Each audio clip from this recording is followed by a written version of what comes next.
하나님께 영광의 박수 올려드립시다.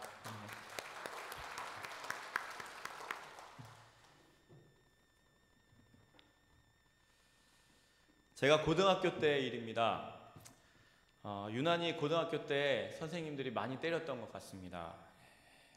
지금은 안 그런지 모르겠지만 저는 많이 맞았습니다. 제가 고등학교 때 선생님 중에 축구 선수를 하시다가 이제 대학 때 축구 선수 하시다가 다리 부상으로 축구를 못 하시고 이제 수학 선생님을 하시는 분이 계셨어요. 운동선수 출신이신지 몰라도 매를 그렇게 아프게 잘 때렸습니다.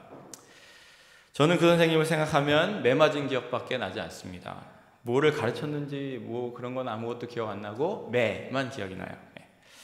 보시다시피 제가 문제아였던 것은 아닙니다. 그렇죠? 문제아였던 건 아니에요.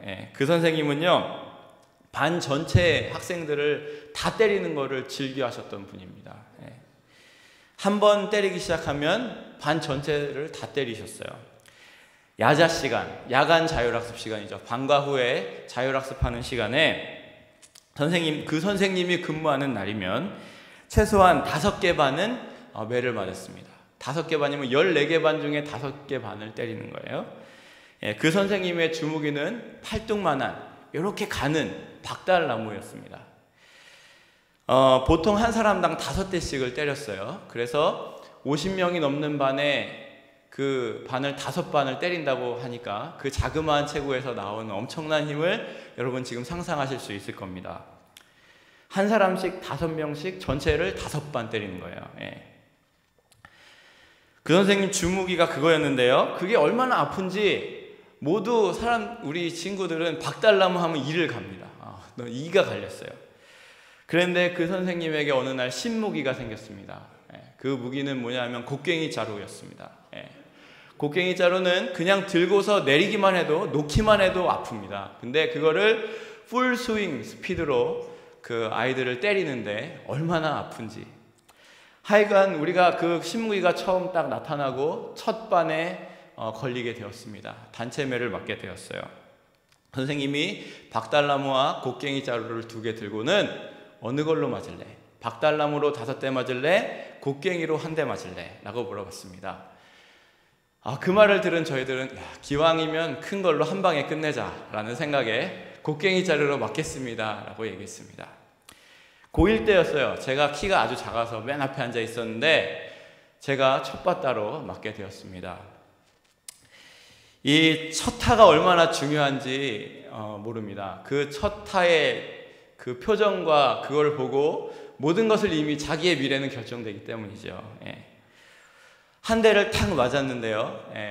엎드려 뻗쳐서 이제 쭉 줄 서서 50명이 줄 서서 엎드려 뻗쳐서 맞고 맞으면 바로 일어나서 자리로 들어가는 겁니다. 근데 복도에서 그렇게 맞는데 한 대를 탁 맞았는데요. 온몸에 힘이 빠지는 거예요. 그리고 제가 바닥에 찰싹 붙었습니다. 일어날 수가 없었어요. 그동안 경험해보지 못한 엄청난 아픔이 밀려왔습니다. 저의 그런 리액션을 보던 반 친구들은 선생님에게 요청을 했습니다. 박달나무로 5개 맞았습니다. 선생님께 그 요청은 허락되지 않았고 모두가 곡괭이 자루로 1대씩 맞았습니다. 그 다음부터 그 선생님의 별명은 곡괭이였는데요. 그 선생님이 걸어가실 때 들리는 소리가 있습니다.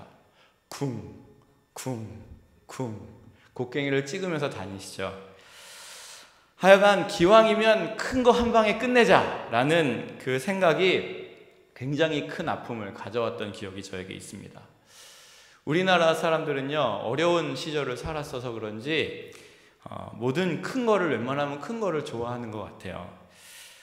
그래서 속담에 이런 말이 있죠. 양잿물도 큰 거를 마신다 라는 것이죠. 양잿물은요, 마시면 속이 다 녹아서 죽는 것인데 그것도 큰 거, 기왕이면 큰 거 마시고 죽겠다라는 것입니다.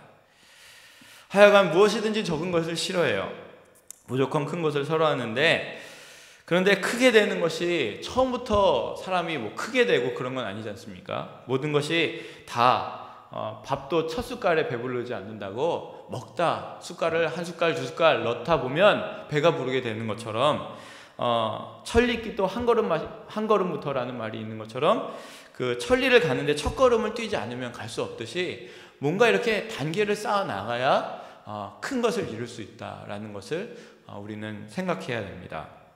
작은 것이 있을 때 큰 것이 있다는 것이죠. 여러분, 여기 계신 분들 중에 모태신앙 있으시면 한번 손 들어 보십시오. 모태신앙 별로 없으시네요. 네. 제가 좋은 거를 얘기 안 할 것 같아서 손을 안 드시는 걸지도 모르는데 네. 엄마 뱃속에서 그럼 믿음이 좋게 나오신 분 손 들어 보십시오. 없으시죠? 네. 우리 믿음이라는 것도 마찬가지인 것 같습니다. 처음부터 엄마 뱃속에서부터 좋은 상태로 나오는 사람은 하나도 없습니다. 교회 다니면서 서서히 믿음이 자라서 나중에는 바른 믿음으로, 큰 믿음으로 성장해 가게 되는 것이죠. 그래서 예수님께서는요, 천국을 누룩과 같이 비유를 하셨습니다. 처음 예수님께서 제자들을 부르실 때 12제자들을 부르셨죠. 그런데 12제자들이 70명의 제자들이 되고 그 70명이 오순절 다락방에서는 120명의 성도들이 모이게 됐고, 또 그 다음에는 그 120명의 문도들이 세계 각처로 그 복음을 들고 흩어져서 나아가기 시작해서 지금의 이런 역사가 일어나게 된 것입니다. 그렇기 때문에요, 예수님은요, 천국이 마치 적은 누룩이 빵에 들어가서 빵을 부풀게 하는 것과 같다고 하셨습니다.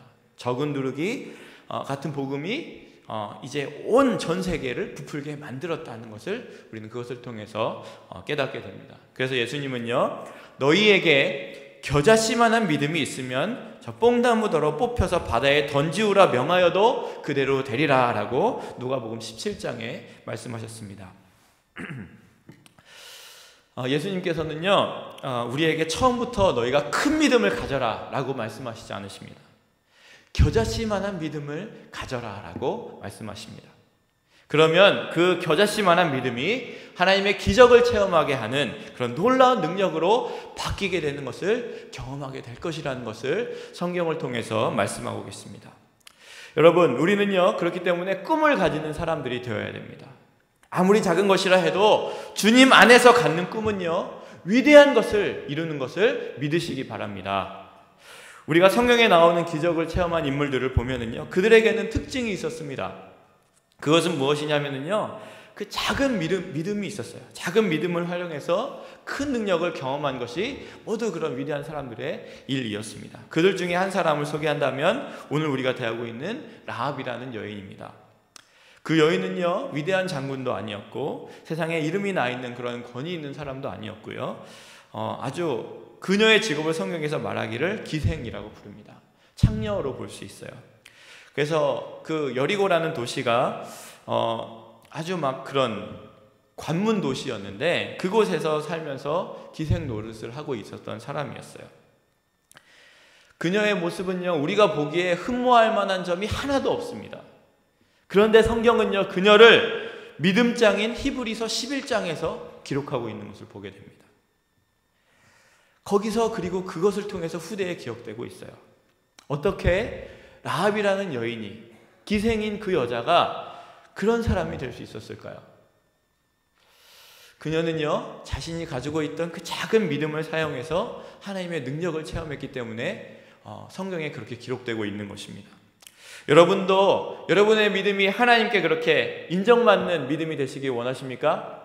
아멘. 그렇다면 그 믿음의 소원을요, 마음에 품으시기 바랍니다. 그러면 하나님께서는요, 그 믿는 자의 그 믿음의 소원이 이루어지도록 다른 믿는 사람들을 여러분에게 보내주실 것입니다.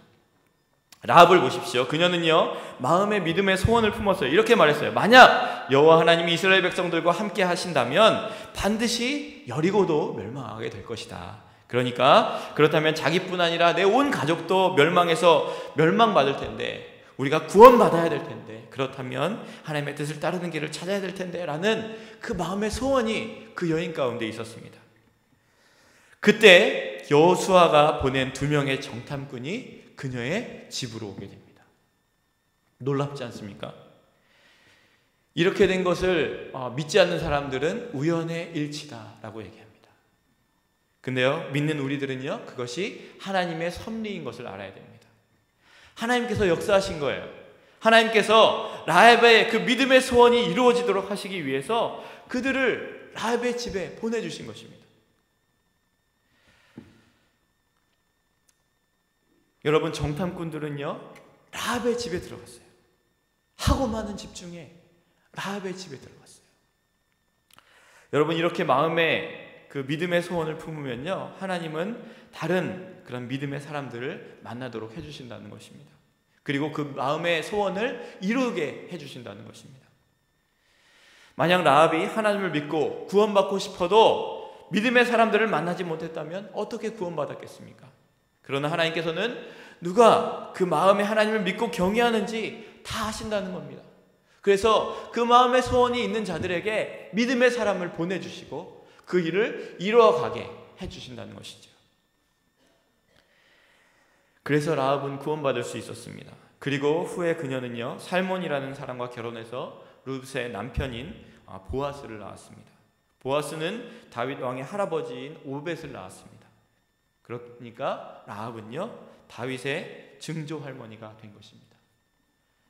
기생이었던 라합 그 여자가 그 믿음을 품고 행한 한 행동으로 다윗의 증조 할머니가 됐어요. 여러분, 우리도 마찬가지입니다. 우리가 마음에 믿음의 소원을 품고 있으면요 그 일을 이룰 수 있도록 다른 믿음의 사람을 하나님께서 분명히 만나게 해주신다는 것입니다. 여러분, 저는요 여러분의 마음에 그런 믿음의 소원을 여러분이 품기를 소원합니다. 그리고 하나님께서 그 소원을 이루어 주셔서 하나님께 영광을 돌리는 그런 삶들이 되시기를 축복합니다. 여러분, 믿음의 소원을 이루려면요 들은 그 말씀의 지식이 믿음으로 변하게 되어야 됩니다. 믿음의 사람들은요 그 말씀을 들을 때에 그냥 지식으로 받으면 안 됩니다. 그 지식이 일할 수 있도록 믿음으로 연결되는 것이 믿음의 사람들과 안 믿는 사람들과 다른 점입니다. 저는요 기생 라합이 어떻게 하나님에 대한 지식이 그렇게 풍부했을까, 그리고 그 지식이 하나님을 어떻게 알았을까, 그리고 어떻게 그 지식이 그녀의 믿음으로 연결되었을까, 그것이 궁금했습니다. 그래서 찾아봤는데요 그녀는 기생이었어요. 그리고 여리고라는 관문 도시에 있었어요. 여리고라는 지역은요 아주 풍요한 땅과 사막 지역의 사이에 있는 관문 도시였어요. 그래서 많은 사람들이 그 지역을 들락날락거렸죠. 그래서 기생인 그 여자는 많은 사람들을 만날 수 있었습니다. 그리고 그 사람들에게 많은 이야기를 들었을 거예요. 그러면서 그곳에서 많은 이야기를 들었을 거예요. 그런 소식들이 입으로 전해졌을 것입니다. 그렇기 때문에 라합은요 먼 곳에로부터 일어난 일들도 여행자들을 통해서 최근에 일어난 새로운 소식들을 계속해서 접할 수 있었을 것입니다. 옛날에 하나님께서 어떻게 그 애굽을 무너뜨리면서 이스라엘을 그 가운데 구원해 내셨는지 소식도 듣고 있었습니다. 너무나 큰 사건이었기 때문에 모든 사람이 알고 있었을 거예요. 여호와라는 하나님이 이스라엘 백성들을 바다를 가르시고 바로의 손에서 그들을 구해준 그 이야기는 전 세계적인 뉴스 토픽이었을 거예요. 그런데 그 하나님이 이스라엘 백성들을 40년간이나 보호하시고 이끄시다가 지금 모압 평지에 그들이 와 있다는 겁니다. 그리고 그곳에 살던 시온과 옥의 왕을 쳐서 완전히 멸망시켜버렸다라는 소식을 듣게 되었습니다.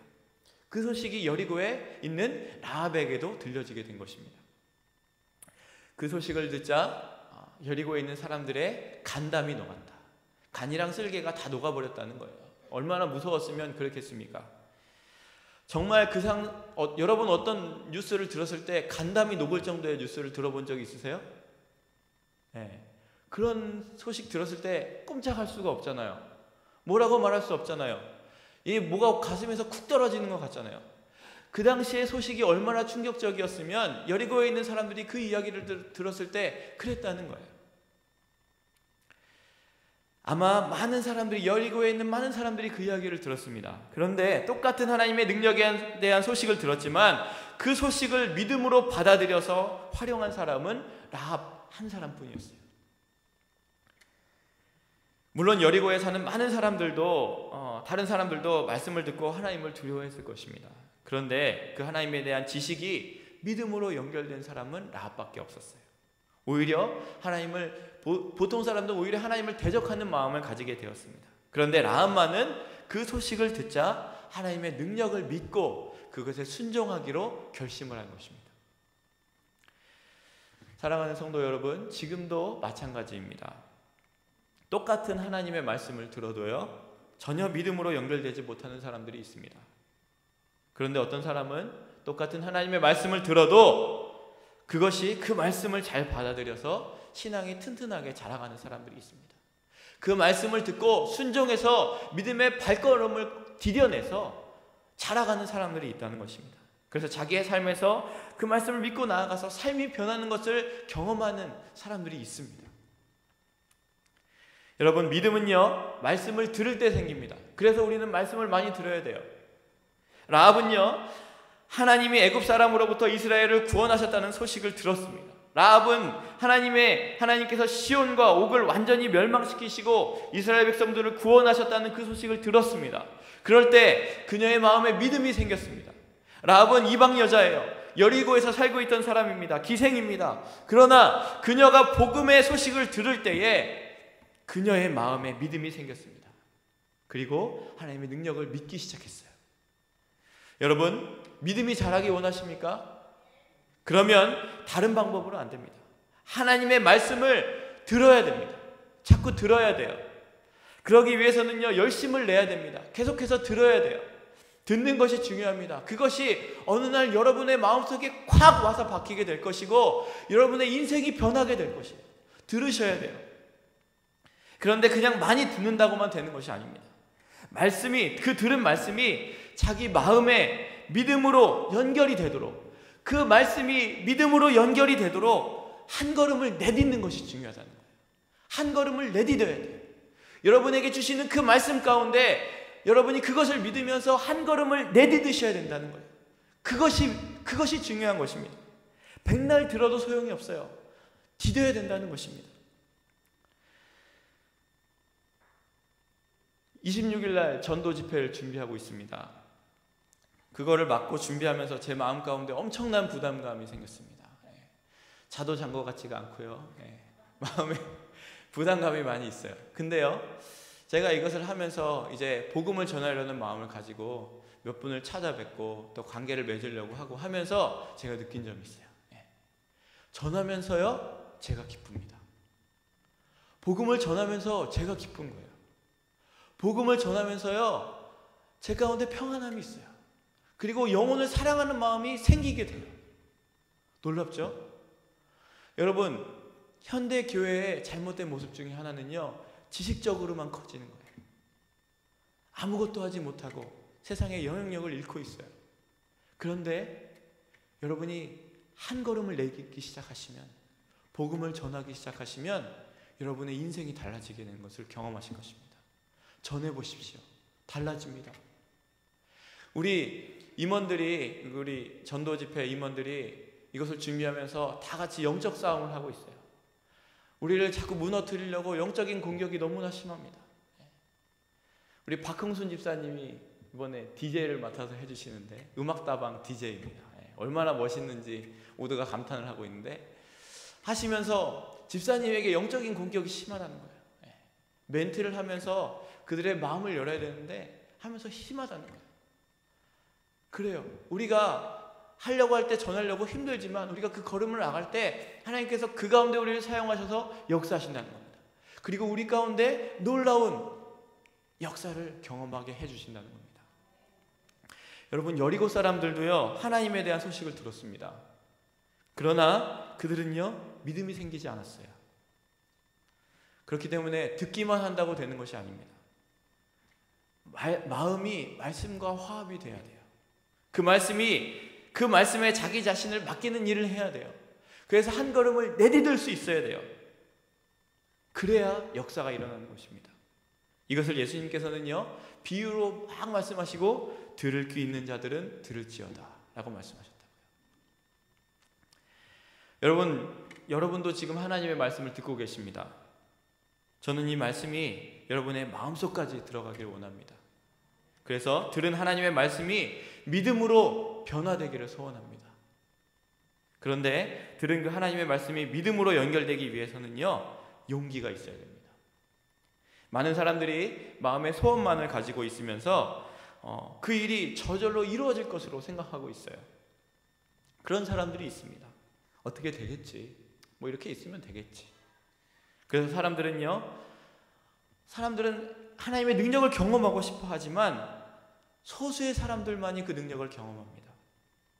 지금 시대만이 아니라 예수님 당시의 시대도 그랬습니다. 하나님의 아들이신 능력의 주님이 그들을 직접 만나주셔도 그 능력을 체험하지 못한 사람들이 얼마나 많이 있었습니까? 수많은 사람들이 예수님을 따라다녔는데 그러나 예수님의 능력을 체험하지 못한 사람들이 대부분이었습니다. 왜 그럴까요? 믿음의 그 용기가 없었기 때문에 그래요. 그 첫 발걸음을 내딛는 그 용기가 없었기 때문에 그렇습니다. 예수님의 능력을 체험한 사람들을 자세히 살펴보면요, 그들에게는 믿음의 용기가 있었습니다. 예를 들자면요, 날 때부터 소경이었던 사람을 예수님께서 만나셨잖아요. 자, 그냥 그 자리에서 예수님께서 그를 향해서 내 눈이 떠질지어다 라고 말씀하셨으면은 간단할 텐데, 예수님은 땅에다 침을 뱉으셔서 진흙을 이겨서 그의 눈에 발라주시고 실로암 못에 가서 씻으라 라고 말씀하셨어요. 아니, 장님에게 실로암 못까지 가서 씻으라는 게 쉬운 일입니까? 예수님이 그걸 모르셨을까요? 그곳에 가려면 많은 어려움이 있다는 것을 예수님 분명히 아셨을 것입니다. 그러나 예수님은요, 그런 요청을 하셨습니다. 왜 그러셨을까요? 그에게 그러한 용기가 필요했기 때문입니다. 그 장님에게 그러한 용기가 필요했기 때문에 예수님께서 그러신 거예요.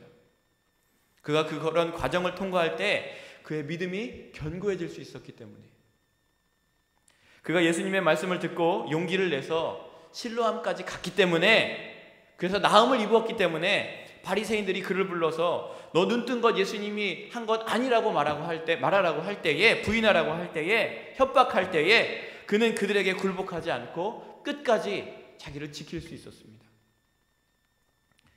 그런데 만약 그가 예수님의 말씀을 듣고 용기 내지 못하고 거기서 포기했다면 그는 평생 거기서 장님으로 살았을지도 모릅니다.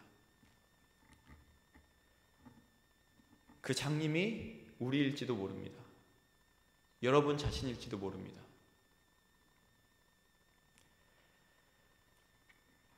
여러분, 마음의 소원이란, 믿음의 소원이라는 것은요, 단지 마음에 품고 있기만 해서 저절로 이루어지는 것이 아닙니다. 믿음의 용기를 내서 발걸음을 내딛고 나아갈 때 믿음의 열매를 맺을 수 있게 되는 것입니다. 라합을 보세요. 이 여인은요, 마음에 믿음의 소원이 있었어요. 그러나 그 믿음의 용기를 내지 않으면 안 되는 그런 용기가 필요한 상황이었습니다. 분명히 여리고 쪽에서 라합을 보면은요, 그 전성에 대해서 라합은 배신자입니다. 만약 그녀가 정탐꾼을 숨겨주고 거짓말을 했다는 것이 밝혀지면 그녀와 그녀의 가족은 아마 다 죽음을 당할 겁니다. 그런 가운데서 목숨을 걸고 결단을 내리려면 그녀에게는 믿음의 용기가 필요했던 것입니다. 모든 사람도 다 믿지 않았는데 그녀는 용기가 필요했어요. 그것을 믿었고, 그녀가 그런 믿음의 용기를 낼 수 있었던 것은요, 하나님의 법과 세상의 법이 충돌할 때 나는 어떤 것을 선택해야 하는지 그런 지혜가 있었기 때문에 그럴 수 있었던 것입니다.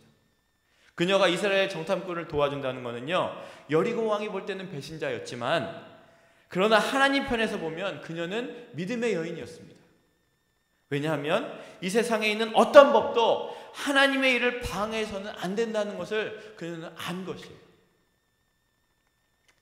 라합은요, 하나님을 거슬러서 싸울 수 없다는 것을 알았습니다. 그래서 그녀는 여리고를 위해 정탐꾼을 신고하는 것이 아니라 하나님의 뜻이 이루도록 그들을 숨겨주게 됩니다. 이렇게 하려면요, 엄청난 용기가 필요합니다. 그녀는 용기를 냈습니다. 자기 목숨을 내놓았어요. 가족의 목숨까지도 내놓았습니다.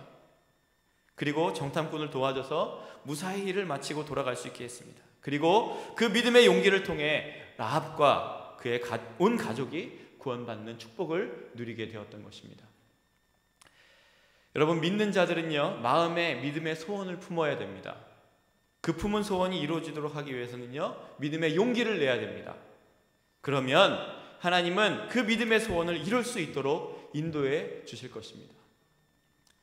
여러분은 지금 어떤 마음의 소원을 품고 살고 계십니까? 어떤 마음의 소원이 있으세요? 그리고 그것을 위해서 어떤 용기를 내고 계십니까? 그 일을 성취하기 위해 필요한 용기를 내고 계십니까? 아니면 그냥 저절로 이루어지기만을 기다리고 계십니까? 하나님께서는요, 우리에게 구하라, 찾으라, 두드리라 라고 말씀하셨습니다. 그냥 가만히 있으라 하는 것이 아니라 때로는 나에게 불리한 것 같이 보이는 상황에서도 믿음의 용기를 내서 하나님을 선택하려는 결단이 필요하다고 우리에게 말씀하시는 것입니다.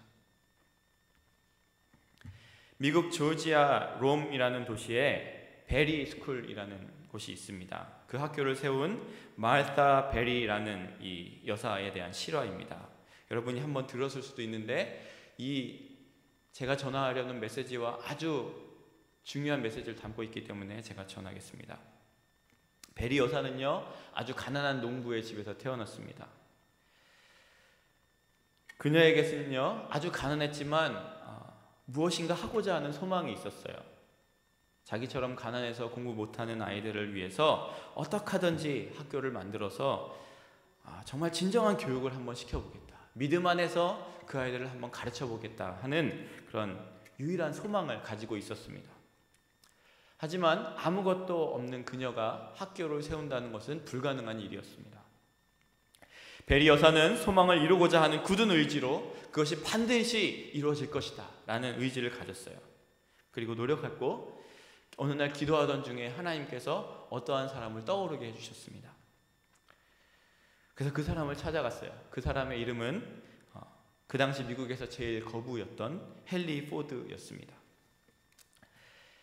헨리 포드에게 찾아가서 그 사정 이야기를 하면서 내가 어려운 아이들을 위해서 교육하기 위해서 학교를 세우고 싶으니까 돈을 달라고 요청을 했습니다.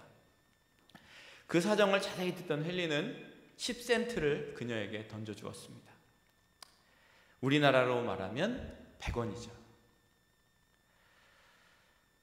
모욕적인 거절 의사를 지금 표현한 것입니다. 보통 사람 같으면 그 10센트 던져버리고 나올 텐데, 그러나 베리 여사는 실망하지 않았습니다.